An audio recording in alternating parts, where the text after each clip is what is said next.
څنګه بچي السلام علیکم دمکې چې لګېدلې وه سترګې ړنده ښکېروي چې دا دماکه کې لګېدلې دا دمکې کې لګېدلې او مو څه پیسې دوره پیسه نه وه چې موږ د هغه د دې وړکې علاج کړی نه موږ ته څه میلو شو دا په سترګو باندې خدای مګر سترګې باندې ړندار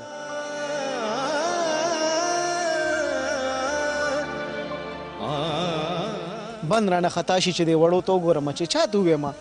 چې دې سره ودرېږې ساګ رانه سیرې یو سي چې ویم چا ته اواز وکړم چې پښتنو دوی سره خو ودرېږې که نه په دې توره تیاره کې خو بس صرف د باچا نه علاوه د یو باچا نه علاوه ما ته څوک داسې نه ښکاري چې زه به هغه ته ووایم چې په موږ رحم وکړئ باچا موږ د داسې بې حسو حکمرانانو نه خلاص کړې د چا له کبله چې زموږ په دې بچیانو باندې څه تېرېږي ستاسو نو د کاکیا هشام هشام دلته ژوند څنګه تېرېږي زویه ډېره غریبانه ده موږ ته هېڅ هم نشته نه مې سکول ویلی دی او نه هېڅ هم نشته او چې کله سملو هېڅ هم نشته انډ په بنډ واوړو او دلته دا خیمې دي او ټټونه دي دې کې هر ځناواره وځي او دلته ګیټونه مې نشته سپي رانوځي او هر ګیدړان رانوځي دلته غرونه دي پردي کلي دي او چې زموږ خپل وطنونه کولا وی نو موږ به خپل کلي کې خوشحاله وو وای زار چې ستا تنبه ورته پردي شرمخانو خوړې نشته په سر د ګرمه ټوپۍ نشته ځکه دا ژوند پتا خراب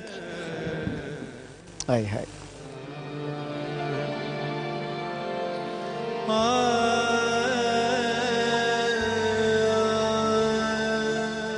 جی جمال د دې ځای منی دی دوی سنیټران هم د دې شته ایم پی ای هم شته هر اړخ ته ټول خلک شته زه هم مړه بس بلا ورپسې دا ټول خلک به یې وړښتم زه دا خلک او دا پښتانو قدرمنو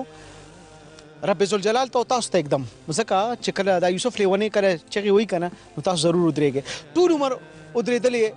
نه درته بیا یو سوال کوم چې د دې سره ودرېږئ